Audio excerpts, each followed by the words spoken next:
The mud of the Rhineland was a greedy, unforgiving thing. It clung to boots, caked trousers, and seemed to suck the very warmth from a man's bones. For 15-year-old Hans Vogel, it felt like the earth itself was trying to claim him before the Americans did.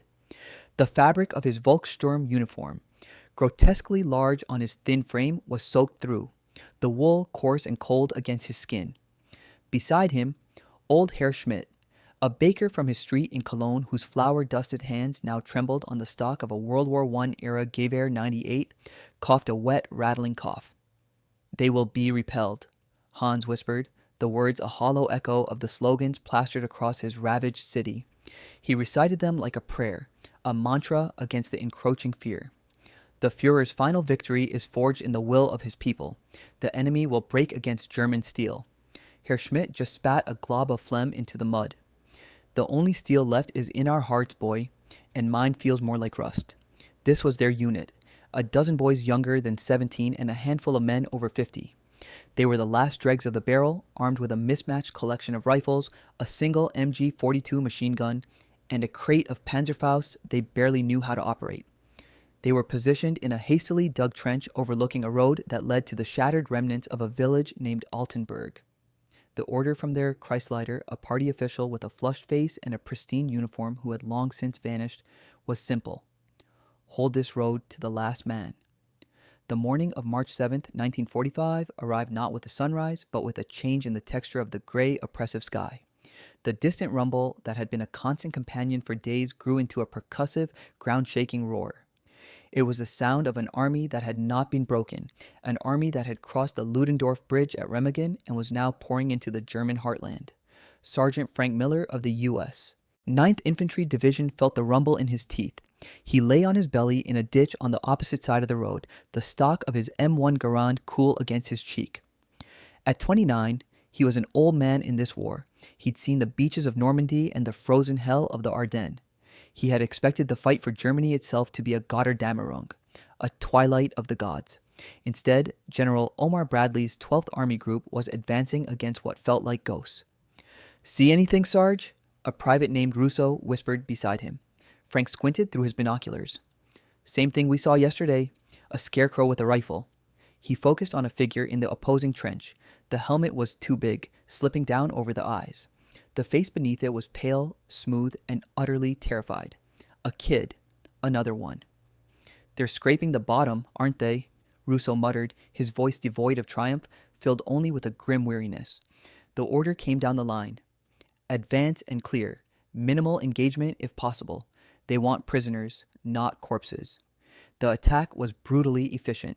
A brief, terrifying barrage of mortar fire sent plumes of black earth and shrapnel screaming through the air. Hans clamped his hands over his oversized helmet, his world dissolving into noise and violent shaking. He squeezed his eyes shut, picturing the posters of heroic Hitler youth boys, smiling as they threw grenades. He was not smiling. He was crying, his small sobs lost in the cacophony. When the shelling stopped, an unnatural silence fell, broken only by Herr Schmidt's agonized groans. A piece of shrapnel had torn through his shoulder.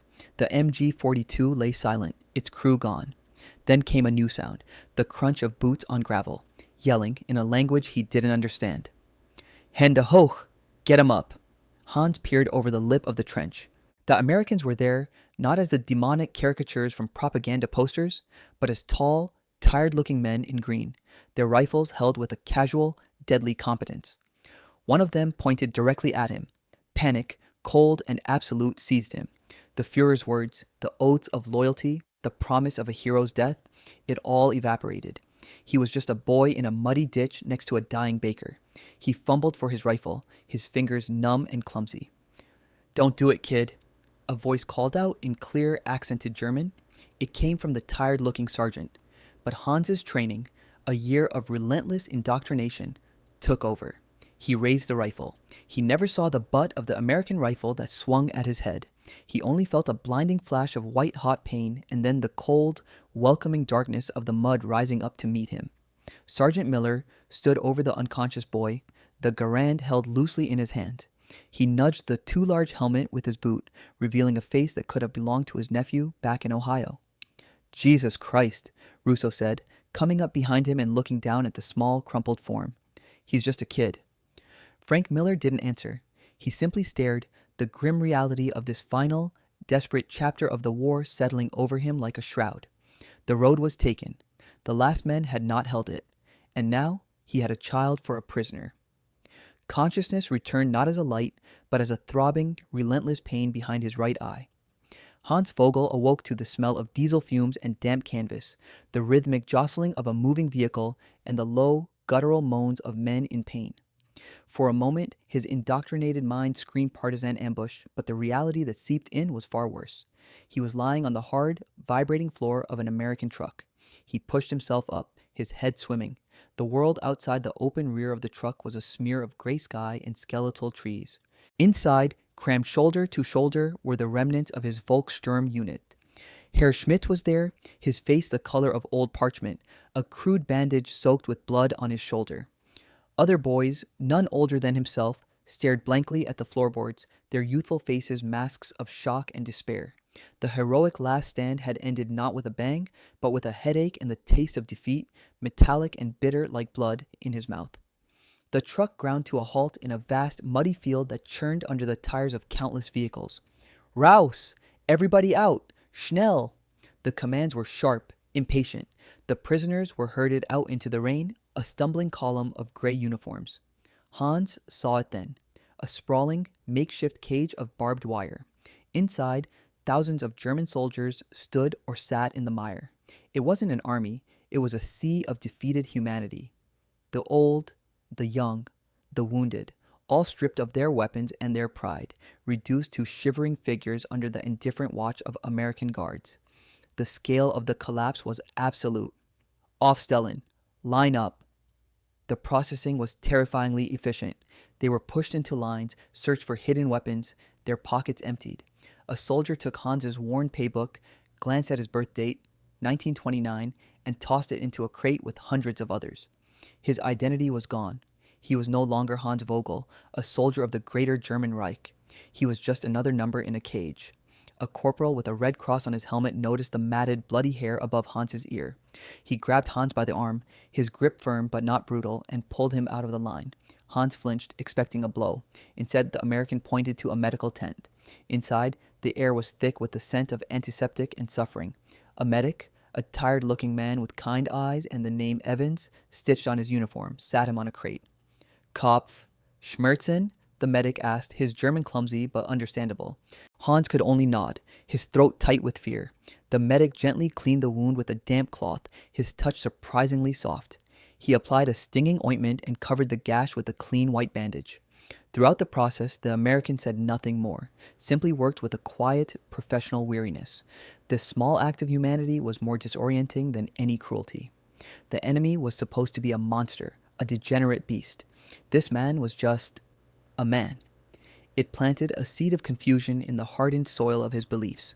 From the diary of Sergeant Frank Miller, 9th Infantry Division, March 8, 1945. We sent another truckload of prisoners to the rear collection point at Andernach today. It never stops. We're not fighting an army anymore. We're dismantling a nation, piece by piece. Today, we rounded up a company of boys who should be in school, led by men who should be in retirement homes. They're what Hitler calls the People's Storm. It's more like a people's funeral. I keep seeing the face of that kid I knocked out yesterday, the one with the oversized helmet. He couldn't have been more than 15. He had the same terrified, defiant look I've seen 100 times now. They fight for 5 minutes with the fanaticism of the old SS divisions, and then they just break. They start crying. They call for their mothers. You look at them, covered in mud, their noses running, and you don't feel victory. You just feel tired, a deep, soul-crushing tired. General Bradley's orders are to keep pushing, encircle the Ruhr, and end this thing. The Wehrmacht is collapsing. We all know it. But for every mile we advance, we have to process thousands of these poor souls. They are the final legacy of the Third Reich, children taught to die for a cause that was already dead. I pray to God this is the last generation of Germans that has to pay this price. I just want to go home. Back in the enclosure, Hans sat in the mud, the medic's bandage a stark white slash against his dirty skin. An American guard had tossed him a biscuit, a hard, dense cracker that tasted like sawdust, but it was food. He chewed it slowly, watching the gate as more trucks arrived, disgorging more gray ghosts. The propaganda posters in Cologne had shown smiling, triumphant soldiers. They had promised a fortress Europe, a 1,000-year Reich. He looked at the weeping boy beside him, at old Herr Schmidt shivering uncontrollably, at the endless barbed wire stretching into the gray mist. The fortress had crumbled. This cage, filled with the ashes of an army, was all that was left of the 1,000-year dream, and he was trapped inside it. Days bled into a monotonous gray agony. The prisoner enclosure, officially designated a Rheinwiesenlager, a Rhine meadow camp, was a purgatory of mud and sky. There were no barracks, no shelter from the relentless March rain, only the earth itself, churned into a cold, stinking quagmire by the feet of over 50,000 men. The first illusion to die was discipline. The strict hierarchy of the Wehrmacht dissolved into the primal law of survival. Men twice Hans's age would fight over a dropped crust of bread. The second illusion to perish was hope. Hans watched Herr Schmidt fade. The baker's wound, untended beyond a single filthy bandage, festered. A fever set in, and with it, delirium. He no longer spoke of victory or the Führer, but of his wife, Gertrude, and the smell of baking bread on a Sunday morning. On the fourth day, as a cold dawn broke over the camp, he went still. His eyes, open and vacant, stared at the weeping sky. Hans sat beside the body for hours, a profound emptiness hollowing him out. The man who had represented a fragment of his old life of home was gone. His heroic death for the fatherland was a quiet, shivering demise in a muddy field surrounded by strangers. Sergeant Frank Miller stood his watch on a wooden tower overlooking the sprawling cage. The front line had moved on, pushing east to encircle the industrial heart of Germany in what the commanders were calling the Ruhr Pocket. Frank's new war was one of logistics and human misery. He was a zookeeper for a vanquished army. From his perch, he could see it all, the sheer, overwhelming scale of the surrender. "It's a nightmare, isn't it?" said a voice beside him. It was Lieutenant Davies, a young officer fresh from the States. Schaff designated them disarmed enemy forces, not POWs. Did you know that? Frank spat over the railing. I figured. A POW is entitled to shelter and rations under the Geneva Convention. These men have neither. We don't have the resources, Davies said, reciting the official line. We have 500,000 of them in the sector. We can't feed our own army and them. General Eisenhower's priority is ending the war, not running hotel services for the Krauts. Frank looked down at the sea of gray figures. He saw boys huddled together for warmth, their faces gaunt and smeared with filth. They're not all Krauts, Lieutenant. A lot of them are kids who were in school 3 months ago. He thought of the boy with the oversized helmet. He wondered if he was still alive down there. It was on the 7th day that a different kind of vehicle appeared at the camp's edge. It wasn't a jeep or a troop transport, but a white truck with a large Red Cross painted on its side. Out of it stepped 2 women in American Red Cross uniforms. Their presence was so alien in this world of mud and male desperation that a hush fell over the section of the camp nearest the gate. One of them was Eleanor Vance, a 30-year-old volunteer from Indiana. She had joined the Red Cross after her husband's plane went down over the Pacific. She had expected to tend to wounded American GIs, to offer comfort and a connection to home. She was not prepared for this. The sight of the endless field of prisoners, the skeletal faces staring through the wire, the palpable stench of despair, it hit her with physical force. Our orders are to identify the most critical cases, the army captain escorting them said, his tone clinical. The severely wounded, the sick, and the youngest ones. We're trying to move them to a separate holding area with some shelter. Eleanor nodded, clutching her clipboard. As she walked along the barbed wire fence, her eyes scanned the faces. They were not the arrogant supermen from the war posters. They were defeated men and frightened boys. Her gaze fell on a youth sitting alone, his knees drawn to his chest. He had a dirty, makeshift bandage on his head, and his eyes, when they briefly met hers, were filled with a hollowed-out look that she had never seen on someone so young. It was a look of utter disillusionment. She stopped. The captain urged her to keep moving, but she fumbled in her pocket and pulled out a small bar of chocolate she'd been saving. A guard unlocked a small section of the gate for her to pass through under escort. She knelt in the mud a few feet from the boy. He flinched, his body tensing as if expecting a blow. "Hello," she said softly in English, forgetting for a moment that he wouldn't understand. She switched to the clumsy, phrasebook German she had learned.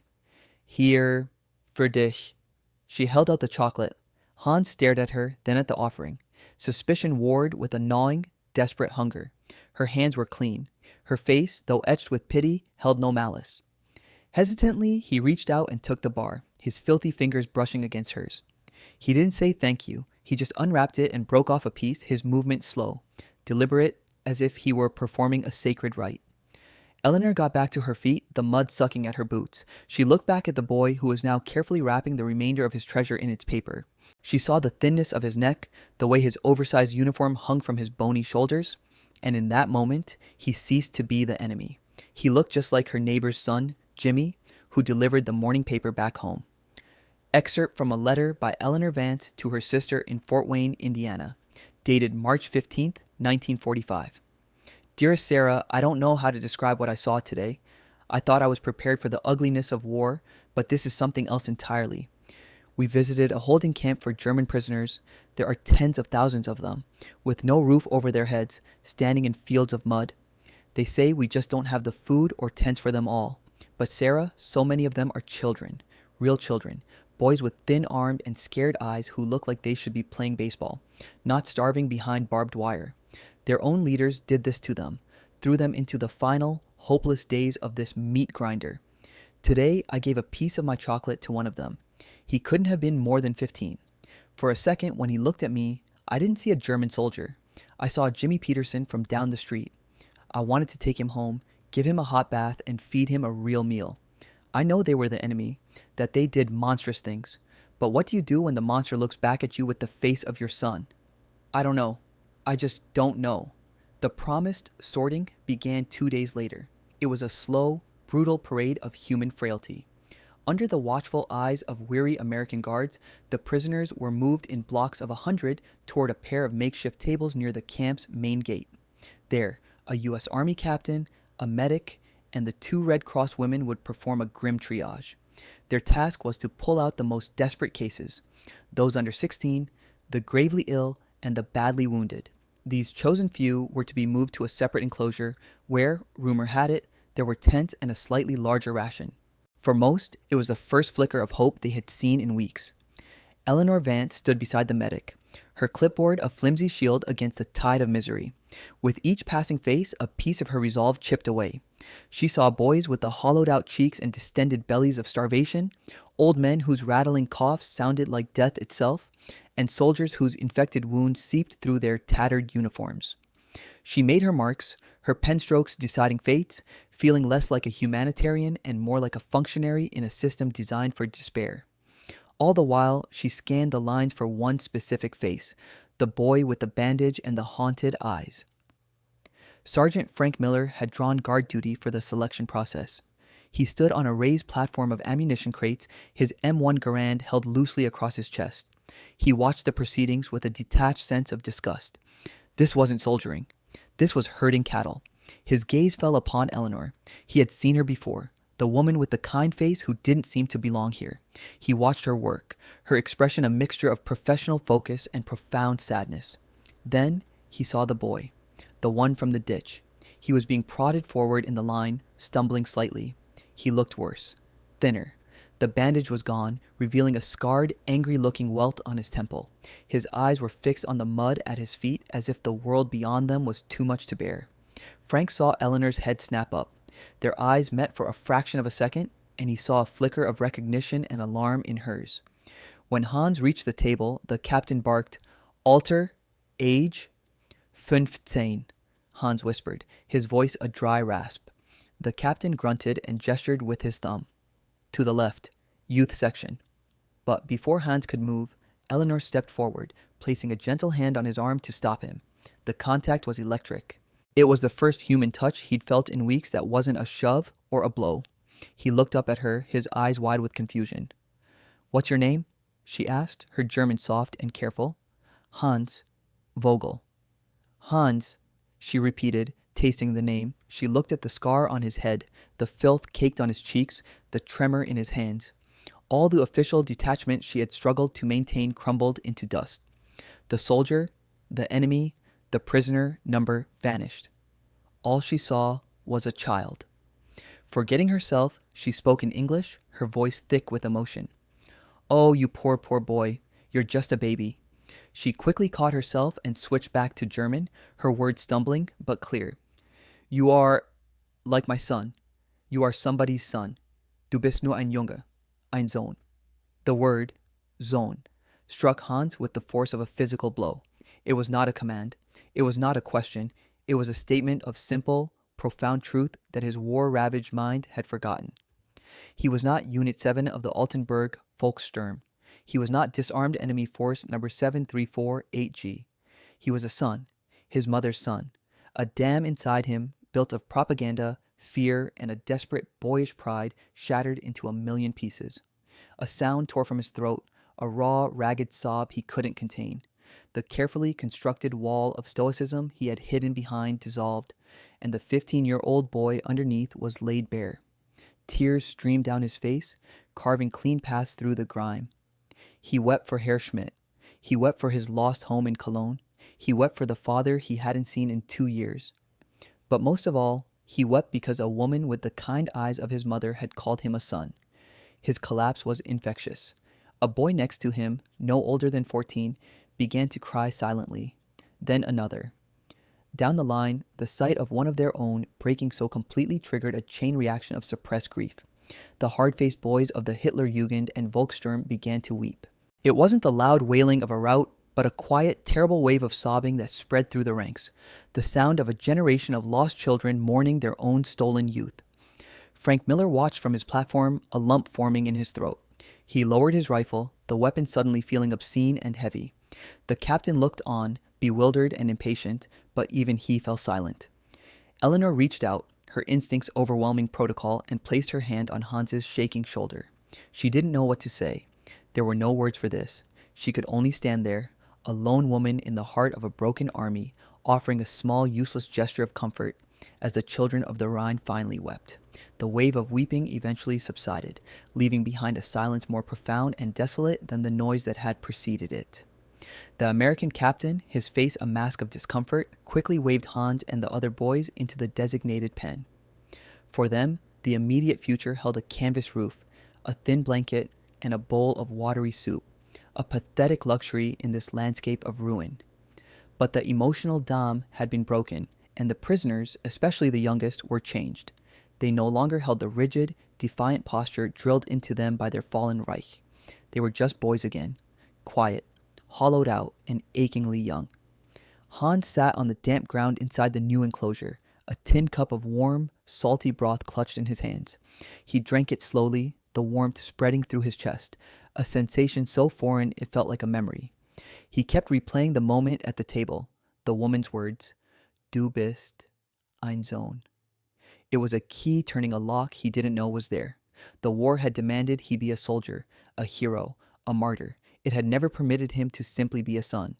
That simple acknowledgement of his humanity had undone him more completely than any Allied tank. Later that evening, Sergeant Frank Miller found Eleanor Vance by the Red Cross truck. She was staring out at the vast camp as dusk settled, turning the mud fields into a dark, formless sea. That was something else, ma'am, Frank said, his voice low. He held out a lit cigarette. She took it, though she didn't smoke, and held it between her fingers, watching the smoke curl into the cold air. I broke the rules, she said, her voice barely a whisper. We're not supposed to get personal. We're supposed to be impartial observers. Sometimes the rules don't cover what you see, Frank replied, taking a drag from his own cigarette. I was in the Ardennes. I've seen what their SS divisions can do. I've hated these people, ma'am. Hated them with everything I had. But today, watching those kids cry, it felt like all the hate had been burned out of me. There's nothing left but tired. What happens to them? Eleanor asked, gesturing with the cigarette toward the camp. To the boy, Hans? The war is almost over, Frank said, his gaze distant. You can feel it. General Patton is across the Rhine. Bradley's got the Ruhr surrounded. Berlin will fall. When it does, I suppose they'll just send them home, or what's left of it. He paused. The world's going to have to figure out what to do with a whole generation of German boys who were taught how to die before they were taught how to live. That's a job a lot harder than winning a war. They stood in silence for a few moments, two Americans on conquered soil, contemplating the human cost of the victory. The war was no longer an abstract map of advancing armies. It was the face of a weeping boy. Final entry from the diary of former Volkssturm soldier Hans Vogel, written in a Red Cross issued notebook, May 1945. The war is over. The Fuhrer is dead. We heard the news over a crackling American loudspeaker. There was no celebration, no despair, just silence. It ended as it began for me, with a voice from a radio telling us our world had changed forever. They are releasing us now, in small groups. They gave us papers and a can of meat. I am to walk home. Home to Cologne. I do not know what I will find there. I do not know if my mother is alive or if our street still stands. The American woman with the kind eyes, the one who called me a son, I never saw her again, but her voice stays with me. In the camp, we were all soldiers. We were taught that to show fear was weakness, to cry was treason. We built walls inside ourselves made of slogans and hate. She did not break those walls with a weapon. She did it with a word. Sohn. A word that reminds me that before I was a soldier and after I was a prisoner, I was something else. I am something else. I am going home now to see if that person still exists. Months later, Frank Miller was on a transport ship heading back to Ohio, the green hills of home a promise on the horizon. Eleanor Vance was in a displaced persons camp near Munich, helping reunite families torn apart by the chaos. And in the skeletal, rubble-choked streets of what was once Cologne, a 16-year-old boy with a scar on his temple and eyes that looked too old for his face finally found his street. He stood before a half-demolished building, and from an upper window a woman's face appeared. Her eyes widened, first in disbelief, then in a flood of recognition and tearful joy. The war had taken his youth, his friends, and his country. It had left scars on his body and deeper ones on his soul. But as he took his first steps toward the ruin that was his home, toward the open arms of his mother, Hans Vogel knew that the American woman had been right. The war had ended. The soldier was dead. The son had survived.